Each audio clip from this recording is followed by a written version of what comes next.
largo da costa da Terra Nova. Um helicóptero cai no oceano. Uma tragédia como essa faz com que muitas pessoas em todo o país entendam o nosso pesar. 17 pessoas estão mortas. Incrivelmente, um homem sobrevive. Veja isso. De alguma forma, ele consegue sair de um helicóptero que já afundou 9 metros. Foi uma longa subida. Finalmente, os meus braços romperam a superfície. É importante analisar o que afetou a capacidade dos outros saírem da aeronave. O que os investigadores descobrem tem um impacto crítico na segurança de todos os helicópteros que voam sobre a água. Aquele homem tem sorte de estar vivo.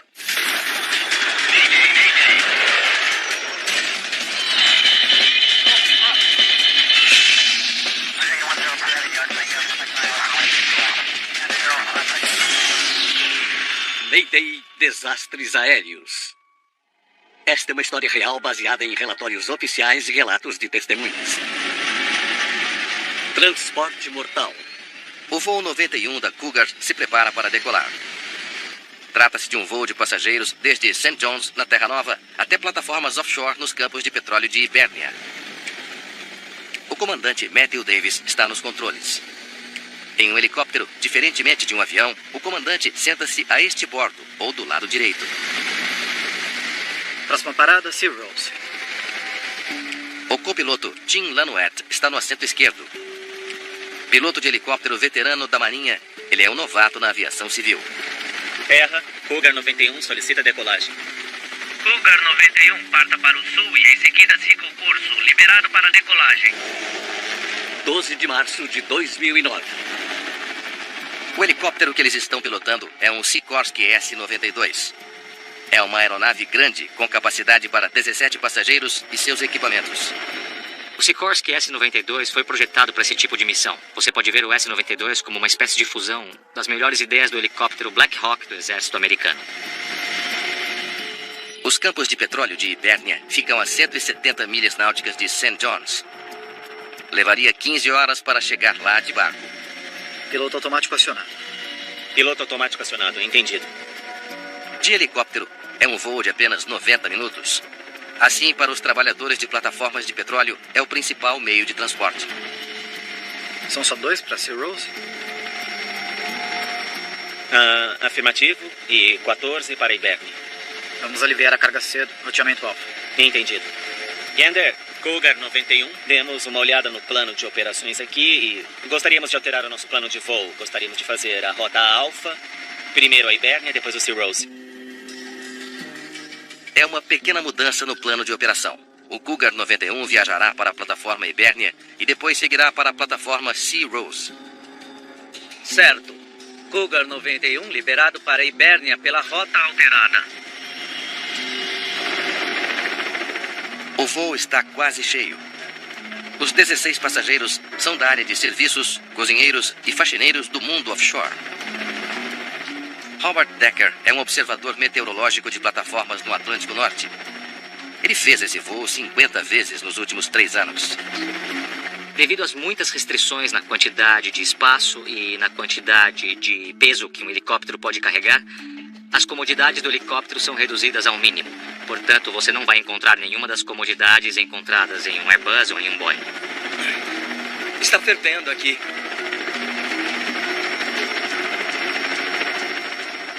Roupas de sobrevivência de alta visibilidade são obrigatórias em todos os voos de helicóptero em alto mar. Diferentemente de um avião, se você tiver que pousar na água por qualquer motivo, o helicóptero não vai flutuar. Um avião, sim, vai flutuar de 5 minutos até muitas horas, mas o helicóptero vai afundar como uma pedra. 28 minutos após o voo, o Cougar 91 nivelou na altitude de cruzeiro padrão. 2.750 metros. 2.750 metros, entendido. 3 semanas de folga e 3 semanas de trabalho. A vida em uma plataforma. Eu não sei o que é pior. Com 3 semanas de folga, morreria de tédio. Pressão de óleo da caixa de transmissão principal. O óleo é a força vital de um helicóptero. Um problema com pressão do óleo pode ser catastrófico. Verificação de emergência. Enquanto o copiloto Tim Lanuette procura a lista de verificação, Piloto automático desligado. O comandante Davis desengata o piloto automático para ter controle total da aeronave. E em seguida ele faz o que todo comandante espera que nunca terá que fazer. Centro de Gander Cougar 91, Mayday. Cougar 91, prossiga. Senhor, temos um problema na pressão de óleo na caixa de transmissão principal. Solicito liberação imediata de volta ao ponto de decolagem. Cougar 91, entendido. Você pode fazer uma curva à direita na direção 300. O controlador entra em contato com a sede da busca e resgate em Halifax. Halifax, centro de Gander. Recebemos um chamado de um Sikorsky S-92 no momento em retorno a St. John's. Problema na caixa de transmissão. O voo 91 está a 54 milhas náuticas da Terra. Ele levará 30 minutos para chegar à costa. O comandante Davis alerta o despacho da Cougar Helicopter em St. John's. Despacho Cougar 91, estamos voltando para St. John's. Cougar 91, despacho, entendido. Mantenha-nos avisados. Eu vou descer até a água. Entendido. Verificação? Ainda estou tentando encontrar. Pode estar na parte de trás do manual. Falha na caixa de transmissão principal. Deveria ter cheiros, vibrações. Eu não sinto cheiro nenhum, nem na traseira.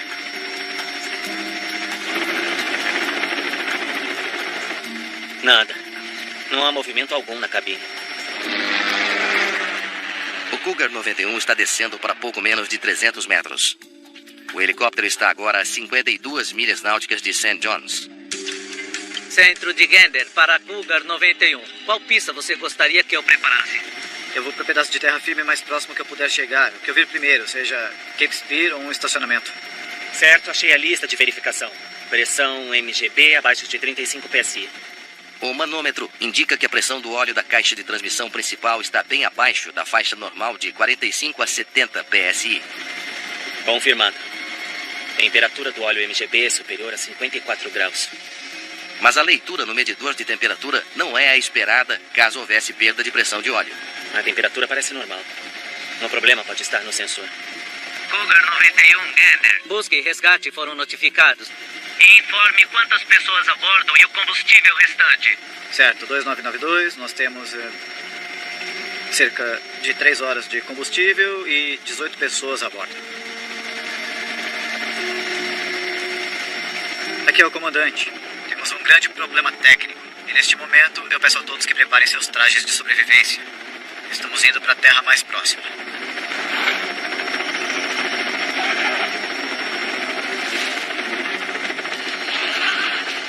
Cougar 91, despacho. Cougar 91. O resgate está perguntando se o pouso é iminente, provável ou possível. Despacho 91, o pouso é possível. Se possível, poderia atualizar o nosso piloto sênior sobre a situação? Despacho, acho que temos um problema na bomba de óleo ou no sistema de pressão do óleo.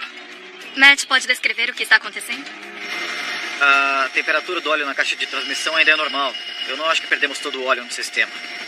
Estou a caminho da terra firme mais próxima, caso a situação piore. O Cougar 91 ainda está a 35 milhas náuticas da Terra mais próxima. Mas agora... Droga. Despacho, pouso forçado. Descendo. Velocidade do ar 196, Matt.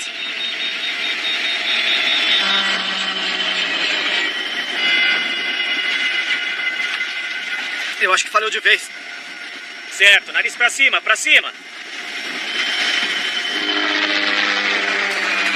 Muito bem, estamos virando. Alerte o despacho. Estamos nos preparando para pousar. Certo, pousando, pouso forçado, pouso forçado.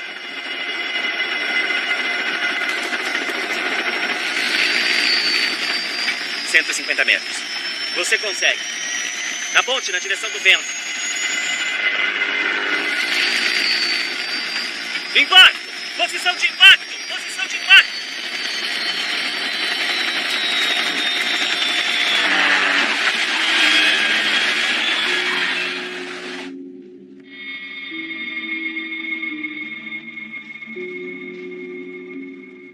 Os passageiros e a tripulação do Cougar 91 agora estão presos dentro de um helicóptero que está afundando.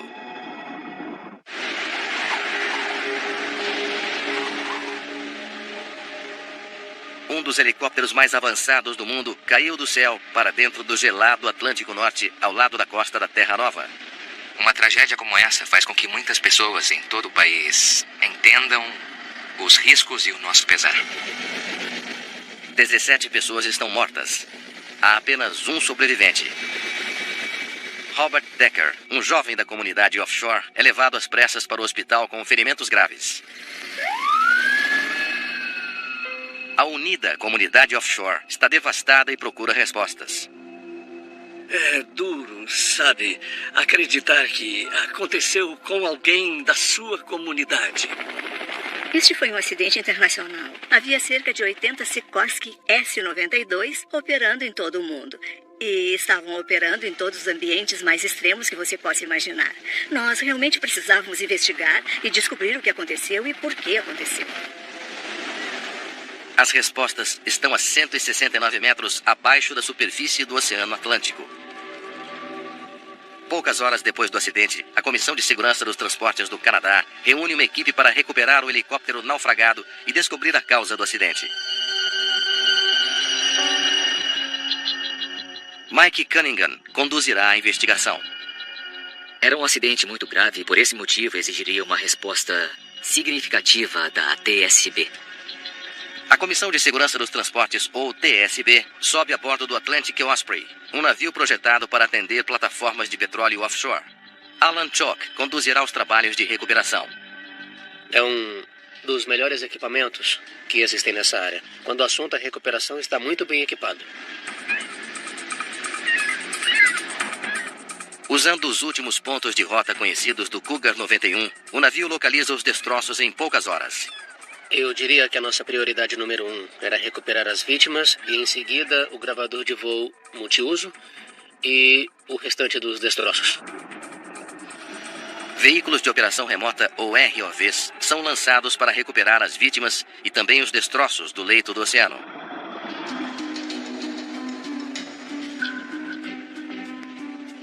Isso serve.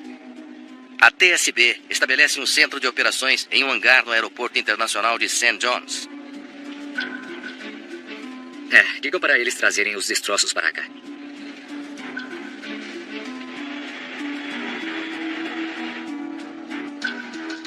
Não havia indício algum de problemas até o pedido de socorro. Sim, foi isso que ouvimos também. Enquanto Cunningham aguarda a recuperação dos destroços, ele entrevista o controlador de tráfego aéreo que teve o último contato com o helicóptero. Conversamos com os controladores de tráfego aéreo para descobrir como eles lidaram com o problema. Analisamos as gravações de áudios deles, os registros de radar. O pedido de socorro chegou às 9h45. Centro de Gander Cougar 91, Mayday. Cougar 91, prossiga. Senhor, temos um problema na pressão de óleo na caixa de transmissão principal. Solicito... Cunningham ouve a primeira pista. Ele nos disse que eles haviam perdido toda a pressão do óleo da caixa de transmissão. Então essa era uma informação importante para nós. A caixa de transmissão principal utiliza a energia dos motores para girar os rotores principal e da cauda. Assim como em um carro, a caixa de transmissão requer um fornecimento constante de óleo para manter as peças móveis lubrificadas. A caixa de transmissão principal de um helicóptero é um equipamento muito importante. A falha da caixa de transmissão significaria perda de potência de elevação no rotor principal e perda de controle direcional para o rotor da cauda. Cunningham precisa descobrir o que causou o alerta de pressão do óleo informado pela tripulação. Poderia ter havido um vazamento de óleo na caixa de transmissão principal? Solicito liberação imediata de volta ao ponto de decolagem. Então o comandante solicitou autorização para voltar a St. John's e a distância de 154 milhas náuticas. Quanto tempo de voo levaria? 30 minutos.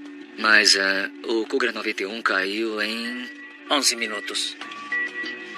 O fato de o Cougar 91 ter caído tão rapidamente sustenta o palpite de Cunningham de que houve um vazamento de óleo na caixa de transmissão principal. Mas isso não explica porque o comandante pensou que ainda poderiam chegar à Terra. Alguma coisa o convenceu de que ele conseguiria voltar. Em busca de respostas, Cunningham pergunta ao piloto sênior da Cougar Helicopters se algo se destacou em seu diálogo via rádio com a tripulação. Tudo o que você puder me dizer será útil.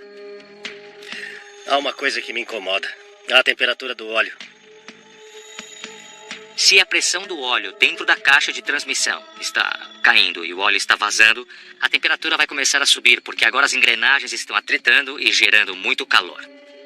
Ele disse que a temperatura do óleo estava normal. A temperatura do óleo na caixa de transmissão ainda é normal. Eu não acho que perdemos todo o óleo no sistema. Ele achava que ainda tinha óleo. A tripulação pensou que poderia voltar à Terra porque a leitura da temperatura do óleo estava normal. Então o alerta de pressão do óleo foi um alarme falso. Quando a equipe mencionou a temperatura do óleo e a indicação era normal, isso nos disse que precisávamos ter certeza de que o que eles estavam vendo era de fato condizente com o que estava acontecendo com o helicóptero. Apenas os destroços podem fornecer as respostas. 5 dias de mar calmo tornam possível a rápida recuperação do helicóptero do fundo do oceano. Perto do chão da cabine. A equipe finalmente vê pela primeira vez os destroços. O que eles podem revelar sobre esse voo mortal? Quando você olha para uma aeronave que bateu em terra, você tem uma trilha de destroços. Tem cicatrizes no chão que podem dizer certas coisas. A água devolve pouca coisa. Não há mais nada para olhar. É apenas a superfície da água. Então você tem que se concentrar na fuselagem. Que droga. Então estava na vertical quando bateu. Como uma panqueca. Caiu como uma pedra. A minha impressão inicial do helicóptero foi que ele atingiu a água a uma taxa vertical significativa. Quando um objeto atinge a água não é compressível. Ela causa um tipo de dano um pouco diferente do que causaria se atingisse a terra. É difícil acreditar que alguém tenha sobrevivido.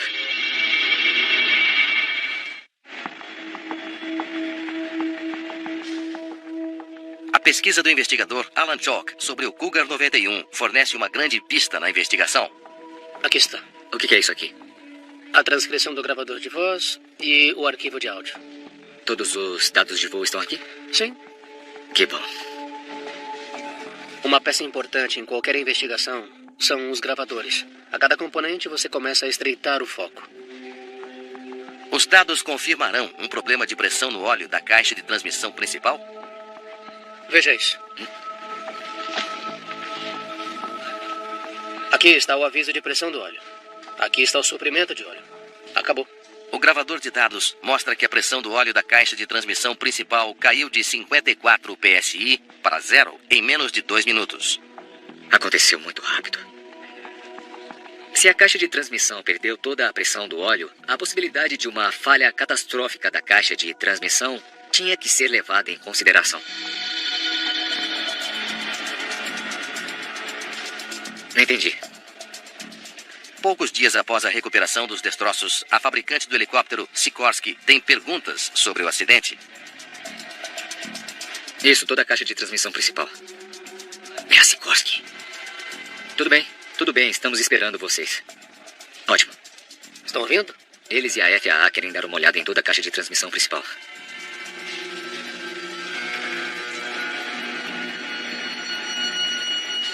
Acontece que a Sikorsky e a FAA, a Administração Federal de Aviação dos Estados Unidos, estão tão interessadas nos destroços quanto Cunningham. Está ali na mesa. Por favor, venha. Quando os representantes da FAA e a Sikorsky chegaram, parecia que eles estavam muito ansiosos sobre esse acidente. Precisamos olhar isto.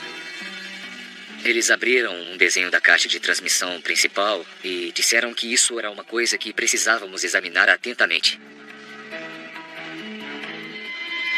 Não é a primeira vez que isso acontece, é? 2 de julho de 2008. Os investigadores descobriram que 8 meses antes, um Sikorsky S-92 na Austrália recebeu o mesmo alerta sobre a caixa de transmissão.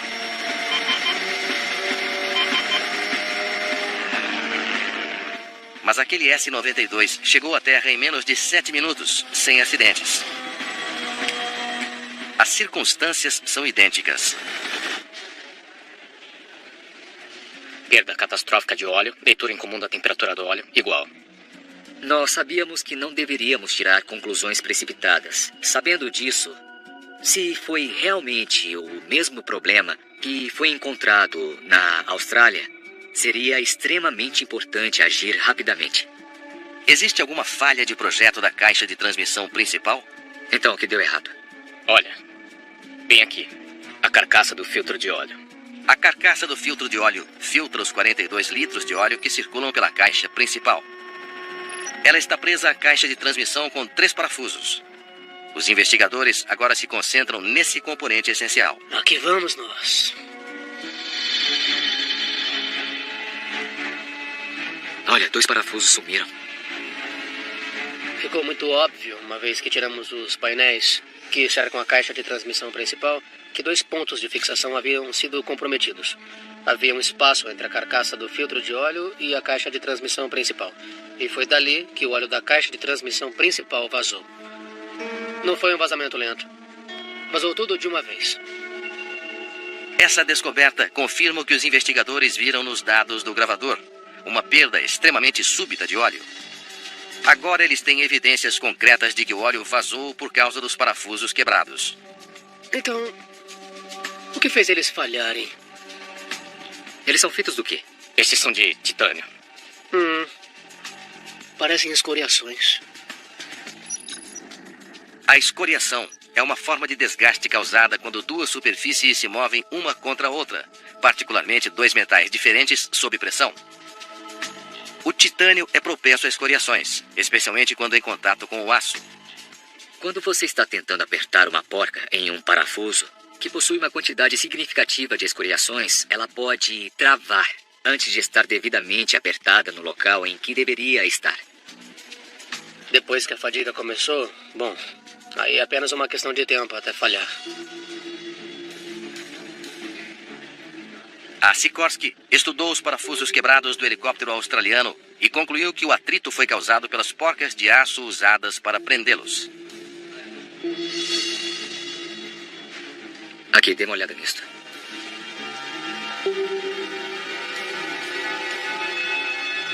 Alerta aos operadores do S-92, substituam todos os pinos de titânio dentro de 1 ano ou 1.200 horas de voo. 6 semanas antes do acidente em Terra Nova, a Sikorsky emitiu um alerta para trocar os parafusos de titânio por parafusos de aço. Eles sabiam que os parafusos poderiam falhar. A Sikorsky sabia que havia um problema com esses parafusos antes disso.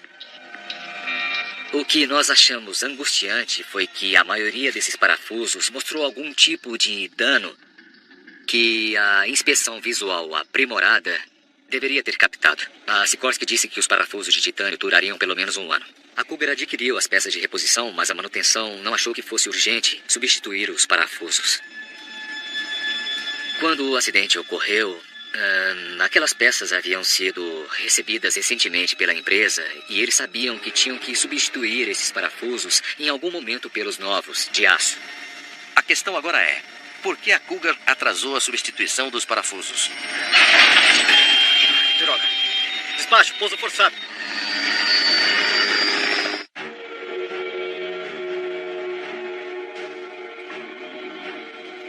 Os investigadores precisam descobrir por que a Sikorsky disse aos operadores que podiam esperar 1 ano para substituir os parafusos.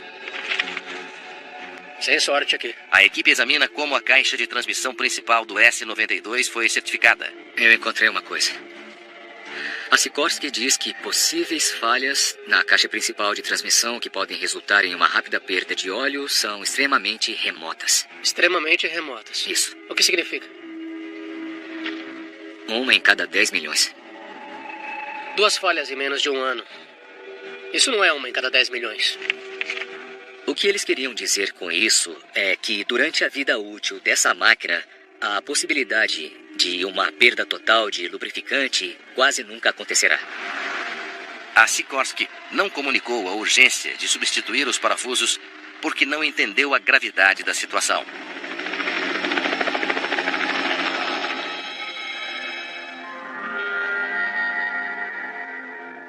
Enquanto as 17 vítimas do acidente são enterradas, a comunidade offshore concentra-se na investigação do Cougar 91. Nós vemos esse acidente como algo em que estamos todos juntos. Estamos sofrendo. Milhares de pessoas, de turistas a líderes mundiais, voam em helicópteros Sikorsky todos os dias. Eles correm risco por alguma falha desconhecida? Os investigadores estão ansiosos pelo relatório do legista. Eles esperam que ele revele exatamente o que aconteceu aos que estavam a bordo do helicóptero quando atingiram a água. Enquanto isso, a equipe analisa os dados dos gravadores do helicóptero, esperando descobrir como os pilotos lidaram com a situação de emergência. É 9h45, hora local. Despacho Cougar 91, estamos voltando para St. John's. Uma das primeiras coisas que essa tripulação fez foi fazer uma volta de 180 graus em direção à Terra, porque é sempre muito melhor fazer um pouso forçado no chão do que na água. Falha na caixa de transmissão principal. Deveria ter cheiros, vibrações. Eu não sinto cheiro nenhum. Eles não estão sentindo vibração nenhuma, eles não estão cheirando nada queimando. Então é perfeitamente compreensível que eles quisessem tentar voltar para aquele estacionamento em Cape Spear. O problema pode estar no sensor. Enquanto a equipe continua escutando, eles ouvem os pilotos tentando solucionar a crise. Cougar 91, Gander. Você não consegue manter altitude. Isso está correto? Nessa condição, temos que estar o mais próximo possível da superfície, no caso de uma falha catastrófica. Para uma tripulação viajando a 2.750 metros em um voo nivelado em um dia claro, a primeira coisa a fazer quando uma luz de alerta acende é descobrir se há um problema no sistema de indicadores ou se há algum problema real além daquele. O comandante reduziu a altitude de 2.750 metros para 300. O gravador de voz então revela que pouco abaixo dos 300 metros, algo mudou, obrigando os pilotos a fazer um pouso forçado. Droga. Despacho, pouso forçado. Impacto! Pouso forçado, pouso forçado!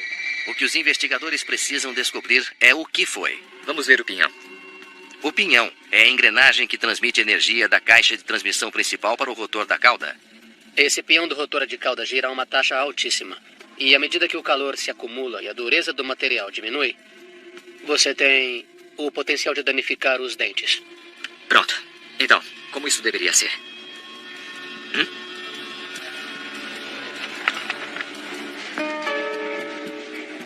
No final, não havia dentes sobrando naquele pinhão, praticamente. Sem óleo na caixa de transmissão principal, o atrito desgasta os dentes do pinhão. Não sobrou nada. Bom, sem pinhão, sem rotor de cauda. Sem rotor de cauda, sem controle. O objetivo principal do rotor de cauda é manter o helicóptero reto. Ele contraria a força de rotação criada pelo rotor principal, que eleva a aeronave. Sem um rotor de cauda, o helicóptero giraria incontrolavelmente. A única opção do piloto nesse momento é pousar o helicóptero sem potência do motor. Quando os motores são desligados, o ar que flui para cima através das pás deve permitir que o helicóptero plane para fazer um pouso seguro. O piloto ainda tem controle sobre a velocidade e direção gerais do helicóptero. A altitude ideal para tal planeio é de 60 metros. Mas o comandante do Cougar manteve a sua altitude a quase 300 metros. Por que não desceu mais com ele? Há uma colina de 152 metros entre ele e o aeroporto. Ele estava tentando ficar alto para passar por cima. Alto demais. Muito bem, estamos virando. Alerte despacho. Estamos nos preparando para um pouso forçado. Impacto! Ele voava com alta velocidade do ar e a 245 metros e em alta potência.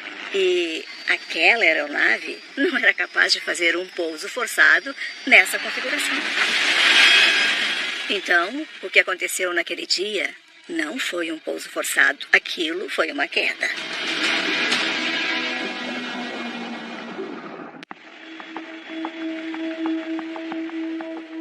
Os investigadores do acidente com o Cougar 91 examinam as comunicações finais entre o comandante e o copiloto. Muito bem, então a lista de verificação diz pousar imediatamente. E sabemos que não foi o que fizeram. O copiloto diz, lista de verificação completa, estamos em uma condição de pouso imediato. Pousar imediatamente significa pousar o helicóptero, mesmo que você esteja sobre a água ou em terrenos pouco planos. Mas o comandante diz...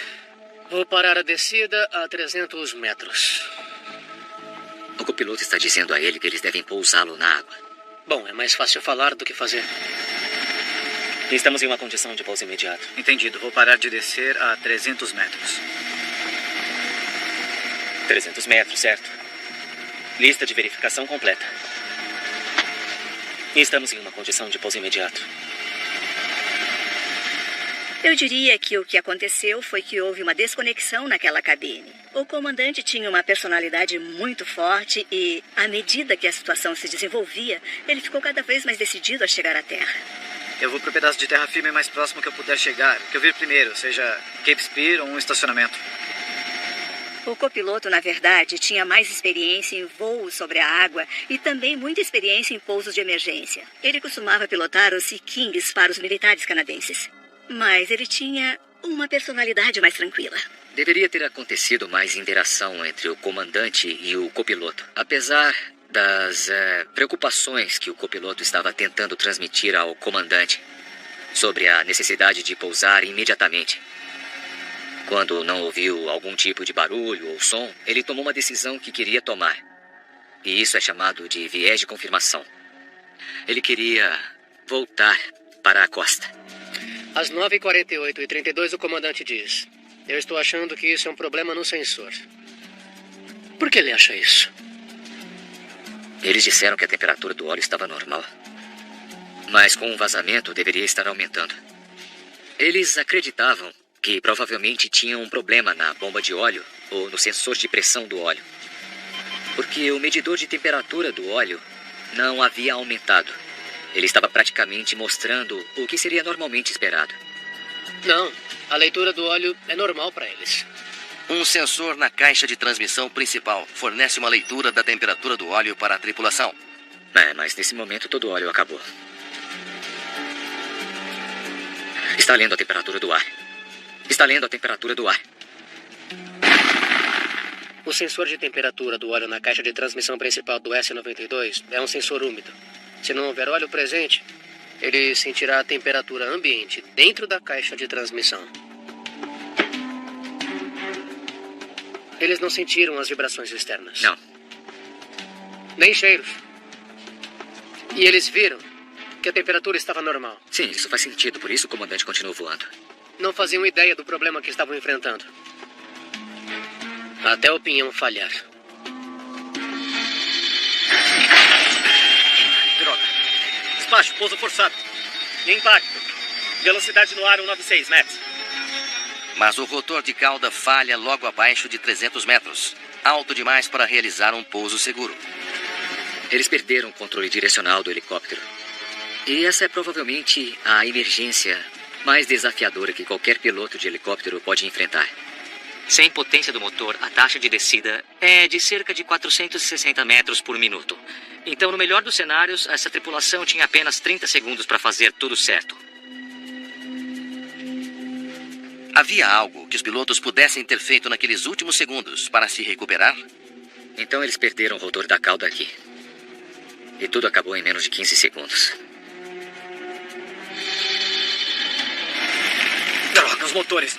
Desliga os dois. Desligando, 1 e 2. Certo, nariz para cima, para cima. Muito bem, estamos virando. Alerta de despacho. Estamos nos preparando para pousar. Certo, pousando, pouso forçado, pouso forçado. 150 metros. Você consegue. Aponte na direção do vento. Está virando sozinho. Logo. Isso, pronto. Você consegue, você consegue. Ergui o máximo. Você está indo bem. Mantenha assim. O rotor está baixo. É tarde demais. O destino do Cougar 91 está selado. Aqui, vamos nós. Vamos lá. Impacto! O pouso forçado começou a partir de 245 metros, de modo que as ações começaram muito alto. Então o resultado foi que afundaram como uma pedra.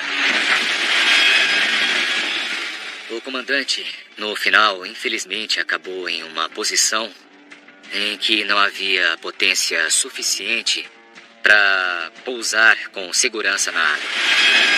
A caixa de transmissão principal torna os helicópteros pesados na parte de cima. Quando atingem a água, eles tendem a virar e afundar rapidamente. A aeronave atingiu a água com uma descida vertical em altitude. E não permaneceria na superfície daquela água por muito tempo. Nunca. Os passageiros estavam condenados quando o Cougar 91 bateu na água. Os investigadores finalmente obtêm o relatório do legista. Alan, não vai acreditar nisso. A conclusão é chocante. Todos sobreviveram à queda. Em vez disso, todas as 17 vítimas morreram afogadas. Foi um pouco chocante pensar que 17 pessoas sobreviveram àquele impacto, mas apenas uma sobreviveu ao acidente. Então por que apenas Robert Decker sobreviveu? Como ele conseguiu escapar? Os investigadores começam olhando para onde ele estava sentado. Então Decker está sentado no 3D do lado direito. A equipe já determinou que quando o Cougar 91 atingiu a superfície do mar, rolou para a esquerda e rapidamente se encheu de água. O Decker teve a sorte de estar do lado direito. Soltar o cinto, achar uma janela, sair e chegar à superfície. Isso se você não estiver gravemente ferido. Mas veja isso. Olhe com atenção. De alguma maneira, ele consegue sair de um helicóptero que já afundou mais de 9 metros. Ele prende a respiração e chega à superfície, e tudo isso na água, que está um pouco acima do ponto de congelamento. Mesmo usando um traje de sobrevivência, assim que você fica imerso nessa água fria, essa água fria vai roubar a sua capacidade de prender a respiração. E ele flutua por 1 hora e 20 minutos antes de ser resgatado. Esse homem tem sorte de estar vivo.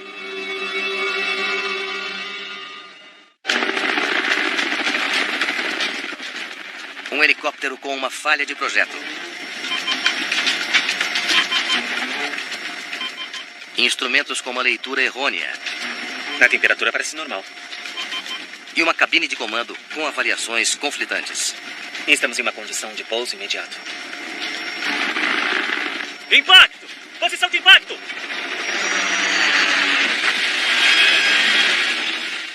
E só uma pessoa sobreviveu à queda que resultou disso.